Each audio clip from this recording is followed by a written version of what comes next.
Hello guys, welcome back to my channel Shri agri classes and myself Abhishek Maurya. और जैसा कि आप लोगों का जो एग्रोनॉमी में मतलब आप लोगों की जो बीएससी एजी की फर्स्ट सेमेस्टर की जो एग्रोनॉमी की जो आप लोगों को क्लास मिल रही थी, तो उसमें आप लोगों को 2 क्लासेस मिल चुकी हैं और यहाँ पे हमारा ये लेक्चर 3 आप लोगों को मिलने जा रहा है। मतलब कि आप लोगों को जैसा कि बता दें, पिछली वीडियो में मैंने आप लोगों को फसलों का वर्गीकरण बताया था, है ना, क्लासिफिकेशन ऑफ क्रॉप्स बताया था और उसके इंपॉर्टेंस को भी हमको पढ़ना है। और इसी तरह हम जब वर्गीकरण पढ़ेंगे तो हमको पता चल जाएगा कि हमारी जो फसलें हैं उनका हमारे जीवन में क्या इंपॉर्टेंस है। बात समझ रहे हैं ना। तो जैसा कि मैंने आप लोगों को पिछली वीडियो में बताया था कि हमारी जो फसलों का वर्गीकरण है वो मान लीजिए 5 से 6 प्रकार की आप लोगों को बताई थी। तो जिसमें कि हमारा जो पहला है वो यहाँ पे स्टार्ट किया जाएगा आज। और सबसे पहला आप लोगों का कौन था? उत्पत्ति के स्थल के आधार पर फसलों का वर्गीकरण पढ़ना है हमको। बात समझ रहे हैं ना। मतलब कि जो हमारी हेडिंग रहेगी वो क्या रहेगी? उत्पत्ति के स्थल के आधार पर फसलों का वर्गीकरण। ओके, तो अब अगर इनके आधार पर देखी जाए तो हमारी जो फसलें होती हैं वो 2 प्रकार की होती हैं। वो कितने प्रकार की होती हैं? वो 2 प्रकार की होती हैं। एक तो पहली होती है देशज फसलें। पहली कौन सी होती है? देशज फसलें होती हैं। और हमारी जो दूसरी है उसको हम कहते हैं विदेशज फसलें। दूसरी हमारी कौन सी है? विदेशज फसलें। एकदम अच्छे से समझिएगा आप लोगों को। अभी यहाँ पर देख लीजिएगा, समझ में एकदम अच्छे से आ जाएगा। बात समझ रहे हैं ना। अब यहाँ पर अगर देखा जाए तो देशज फसलें जो हमारी होती हैं इनको हम यहाँ पे नेटिव क्रॉप्स कहते हैं। इनको इंग्लिश में क्या कहते हैं? नेटिव क्रॉप्स कहते हैं। तो देशज में अगर आप देख रहे होंगे तो यहाँ पर देश लिखा हुआ है ना। और हम लोग रहते किस देश में हैं? हम लोग भारत देश में रहते हैं। हम लोग किस देश में रहते हैं? भारत देश में रहते हैं, सभी को पता है। तो ऐसी फसलें मतलब कि जिनका जो जन्म है जिस स्थान पर हुआ है, मतलब जिस क्षेत्र में हुआ है और उसी भौगोलिक क्षेत्र में जिन फसलों को उगाया जाता है तो वो हमारी देशज फसलें कहलाती हैं। बात समझ रहे हैं ना। तो ऐसी फसलें जहां पर उनका जन्म स्थान है, मतलब जहां पर उनका जन्म हुआ है उसी भौगोलिक क्षेत्र में उगाई जाती हैं, वो हमारी देशज फसलें कहलाती हैं। अब जैसे अगर देखा जाए तो एग्जाम्पल के तौर पर तो जो भारत है, भारत में आप लोग जानते होंगे कि हमारा जो धान है, गेहूं है ना, धान है, गेहूं है, जौ है, ओके, गन्ना है, बात समझ रहे ना, और कपास है। ऐसी बहुत सी हमारी फसलें हैं जो कि हमारे भारत देश में उगाई जाती हैं। बात समझ रहे ना। तो ये हो जाएंगी हमारी देशज फसलें। ठीक। अब जो विदेशज फसलें हैं, विदेशज फसलें कौन सी होती हैं? इनको हम इंट्रोड्यूस्ड क्रॉप्स कहते हैं। मतलब कि इंग्लिश में अगर देखा जाए तो जो विदेशज फसलें होती हैं तो इनका जो जन्म स्थान होता है वो, मतलब जैसे मान लीजिए यहाँ पर जन्म स्थान है तो यहाँ पर ना उगाने के बजाय जब हम दूसरे मतलब कि क्षेत्र में जब हम उन फसलों को उगाते हैं तो वो हमारी विदेशज फसलें कहलाती हैं। बात समझ रहे हैं ना। जैसे मान लीजिए बाहर की फसलें हैं और अगर अपने इंडिया में उगाई जा रही हैं तो वो हमारी कौन सी फसल हो जाएंगी? विदेशज फसलें हो जाएंगी। बात समझ रहे हैं ना। अब जैसे कि भारत में जो हमारी विदेशज फसलें हैं वो कौन सी हैं तो आप लोगों को बता देते हैं। जैसा कि तंबाकू है ना, क्या आप लोग समझ रहे होंगे। जैसे कि तंबाकू है, इसके बाद आप लोगों का जूट है, कपास है। इस तरह की जो फसलें आप लोगों की होती हैं, ठीक है ना। कपास नहीं, मक्का। कौन सी? जूट है, तंबाकू है, मक्का है। ये हमारी जो फसलें होती हैं ये फसलें हमारी कौन सी कहलाती हैं? विदेशज फसलें कहलाती हैं। Is that clear? यहां तक आप लोगों को बिल्कुल समझ में आ गया होगा। तो उत्पत्ति के आधार पर हमारी ये 2 फसलें हो गई। अब हम चलेंगे जीवन चक्र के आधार पर पढ़ेंगे जो हमारी फसलें होती हैं। तो जीवन चक्र के आधार पर कौन कौन सी फसलें होती हैं देखिएगा। दूसरा हमारा कौन सा होगा?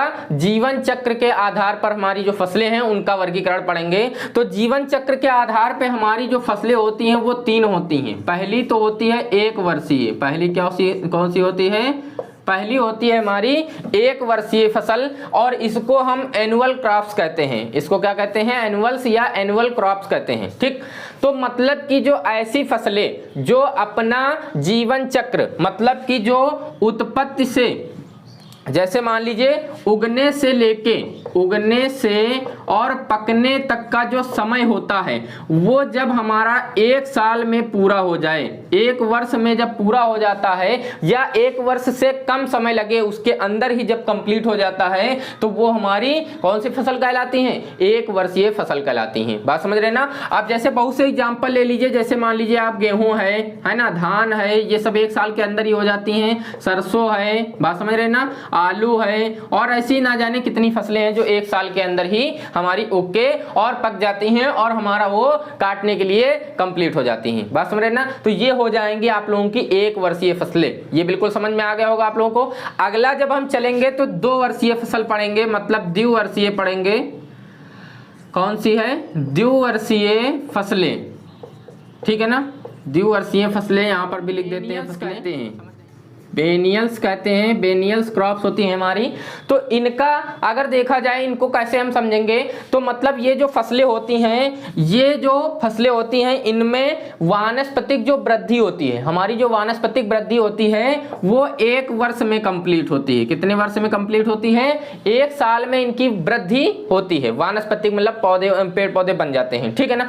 अब इसके बाद जो दूसरा साल होता है उसमें इसके फूल या बीज बनते हैं। बात समझ रहे ना? फूल या बीज बनते हैं, तब जाके ये द्विवर्षीय फसलें कहलाती हैं। अब जैसे मान लीजिए जो इनके उदाहरण हैं तो वो कौन से उदाहरण हैं? जैसे आप लोग जानते होंगे चुकंदर होता है। कौन सा?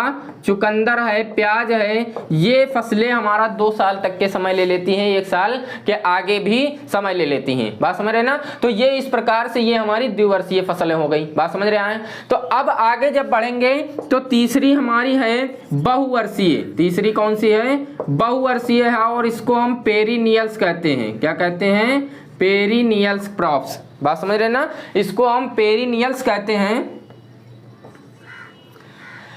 अब बहुवर्षीय आप खुद देख रहे होंगे कि बहु मतलब क्या होता है? बहुत, और यहाँ द्वि मतलब क्या था? 2, है ना। द्वि मतलब आप जानते हैं 2 था, और बहु मतलब यहाँ पर बहुवर्षीय क्रॉप्स आपकी कौन सी होती हैं? बहुवर्षीय फसलें जो होती हैं आप लोगों की, तो इनका जो मतलब कि ये जो फसलें होती हैं ये अनेक वर्षों तक जीवित रहती हैं, काफी सालों तक चलती रहती हैं। और जैसा कि यहाँ पर अभी 1 वर्षीय और द्विवर्षीय बताया, तो इनका जो फूल या बीज है, जैसे ये 1 वर्षीय और द्विवर्षीय में जब बनता है उसी तरह इसमें भी बनता है। और जब इनका ये फूल बन जाते हैं तो इनका जो जीवन चक्र है वो पूरा होना बहुत ही जरूरी होता है। बात समझ रहे ना? मतलब कि जैसे मान लीजिए इन 2 द्विवर्षीय में इतना काम हो गया, फूल बन गए। अब जब हम आगे जब बढ़ेंगे तो वो हमारा और भी अनेक जब वर्ष हो जाएंगे, ज्यादा वर्ष हो जाएंगे, ज्यादा साल हो जाएंगे, तो वो हमारा बहुवर्षीय में आ जाएगा। बात समझ रहे ना? अब जैसे कि एग्जाम्पल के तौर पर आप लोगों को बता देते हैं, तो रिजका आप लोग जानते होंगे। रिजका जो हमारी फसल होती है वो हमारी बहुवर्षीय फसल होती है। बात समझ रहे हैं ना? रिजका हमारी कौन सी फसल होती है?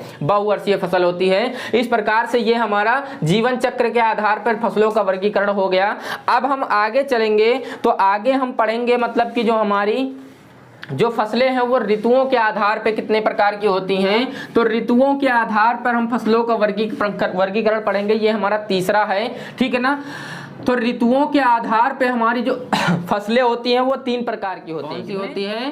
पहली होती है खरीफ की फसल, और दूसरी होती है रबी की फसल, है ना, रबी की फसलें होती हैं, और तीसरी होती है जायद। तीसरी कौन सी होती है? जायद फसलें। बात समझ रहे ना? ठीक है ना। अब देखिए खरीफ को इंग्लिश में भी खरीफ ही लिखते हैं, रबी को भी रबी ही लिखते हैं, और जायद को जायद ही। इस प्रकार से इंग्लिश में है। वो कैसे हम समझेंगे? खरीफ की फसल कैसे समझेंगे? मतलब कि जब हम खरीफ की फसल जब हम बोते हैं, ठीक है ना, तो बोते समय हमको इसमें अधिक तापमान की, काफी ज्यादा टेम्परेचर की और आर्द्रता मतलब नमी की भी आवश्यकता होती है, ठीक है ना। और जब ये मतलब बोते समय इन चीजों की आवश्यकता, और जब ये फसलें जब पक जाती हैं तो वहां पे शुष्क वातावरण की जरूरत पड़ती है हमको। बात समझ रहे हैं ना? किसकी जरूरत पड़ती है? शुष्क वातावरण की जरूरत पड़ती है, ठीक है। मतलब कि अगर देखा जाए तो इन फसलों को जून जुलाई में बोते हैं। किस महीने में होते हैं? जून जुलाई में इन फसलों की बुआई की जाती है।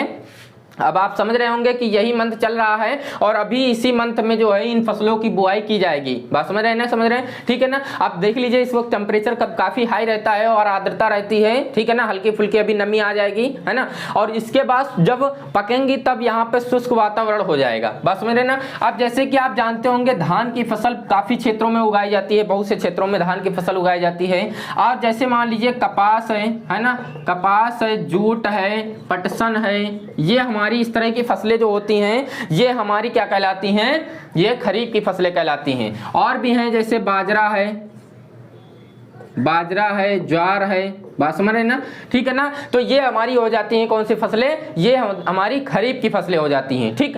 अब यहाँ पर जब आते हैं तो यहाँ पर हमको उच्च तापमान की जरूरत थी और आर्द्रता और पकते समय की मतलब किसकी आवश्यकता थी, शुष्क वातावरण की आवश्यकता थी। बात समझ रहे हैं ना। तो अब यहाँ पर जो हमारा रबी की फसलें होंगी इसमें हमको कम तापमान चाहिए, इसमें क्या चाहिए, इसमें हमको कम तापमान चाहिए। और जब पकेंगी तब वहां पे शुष्क और गर्म वातावरण होना चाहिए। समझ रहे हैं ना, वातावरण हमारा बिल्कुल कैसा होना चाहिए, गर्म होना चाहिए, हॉट होना चाहिए, तब वहां पे हमारी रबी की फसलें होती हैं। बात समझ रहे हैं कि नहीं समझ रहे हैं। जैसे मान लीजिए अगर देखा जाए तो इन फसलों की बुआई जो है अक्टूबर नवंबर महीने में की जाती है। किस महीने में की जाती है, अक्टूबर नवंबर महीने में की जाती है। बात समझ रहे हैं कि नहीं समझ रहे हैं, ठीक है। अब जैसे कि मान लीजिए आप जानते होंगे रबी की फसल में हम लोग गेहूं की बुआई ज्यादा करते हैं। बात समझ रहे हैं ना, गेहूं है, इसके बाद आप जानते होंगे कि सरसों होती है। कौन सी फसल होती है, सरसों होती है, ठीक है ना। गेहूं हो गई, सरसों हो गई, चना हो गई, है ना, चना हो गया, मटर हो गया और बरसीम हो गया। ये सब इस तरह की फसलें जो है हमारी रबी की जो है रबी के फसलों में उगाई जाती हैं। बात समझ रहे हैं ना, ये फसलें रबी में उगाई जाती हैं, ठीक। अब आगे चलेंगे तो जायद की फसलें समझेंगे और ये आखिरी फसल है इसकी। जायद की फसलें देखिए क्या होता है, यहाँ पे जब तेज गर्मी होती है और जब शुष्क हवाएं चलती हैं, बहुत ही जब टेम्परेचर होता है और जब शुष्क हवाएं चलती हैं तो वहां पर हमारी जायद की फसलें उस वक्त उगाई जाती हैं। बात समझ रहे हैं ना, मतलब कि इन फसलों की बुआई हम लोग किस महीने में करते हैं, फरवरी मार्च में करते हैं। किन महीने में करते हैं, फरवरी और मार्च महीने में करते हैं। अब यहाँ पे अगर एग्जाम्पल देखा जाए, इनके एग्जाम्पल क्या बता सकते हैं, तो आप लोग जानते होंगे कि जिन फसलों में ज्यादातर पानी हमको मिलता है, जिनसे गर्मियों में हम जो चीजें ज्यादा खाते हैं तो वो फसलें इनमें ज्यादातर उगाई जाती हैं, ठीक है ना। जैसे कि मान लीजिए आप लोग खरबूजा है ना, खरबूजा है, खीरा है, तरबूज है, बात समझ रहे हैं ना। इसके बाद ककड़ी है, ठीक है ना। इस तरह की जो है हमारी फसलें किसमें उगाई जाती हैं, जायद में। और भी हैं जैसे मूंग है, लोबिया होती है, ठीक है ना, और जो भिंडी होती है इन्हीं मौसम में उगाई जाती हैं। बात समझ रहे हैं ना, ठीक है ना। इस जायद की फसलों में ये चीजें हमारी ये फसलें आती हैं। बात समझ रहे हैं ना। अब इस प्रकार से आप समझ गए होंगे कि जो हमारी फसलें हैं उनका वर्गीकरण हम लोग कैसे पढ़ेंगे। मतलब कि हमारी 3 फसलों का वर्गीकरण मैंने आप लोगों को बताया है 3 प्रकार से। अब इसके आगे की जो 3 है वो आप लोगों को अगली वीडियो में हम आएंगे तो वहां पर बताएंगे, क्योंकि इस तरह से वीडियो काफी लंबी हो जाएगी। और यहाँ पर अगर आप लोगों को इस वीडियो में कोई भी डाउट है तो आप लोग कमेंट के माध्यम से मुझको बताइए। और अगर आप लोग हमारे चैनल पर नए हैं, चैनल को सब्सक्राइब नहीं किए तो चैनल को सब्सक्राइब करके बेल आइकन को प्रेस कर दीजिए, ताकि हमारी वीडियोज के नोटिफिकेशन आप लोगों तक जल्दी से जल्दी पहुँचते रहें। ओके, इसके बाद अगर आप लोग हमारी वीडियो को लाइक नहीं किए हैं तो हमारी वीडियो को लाइक जरूर कर दीजिएगा और साथ में ही हमारे चैनल को थोड़ा सा शेयर भी करिए, लोगों तक पहुंचाइए। ओके, चलते हैं, धन्यवाद।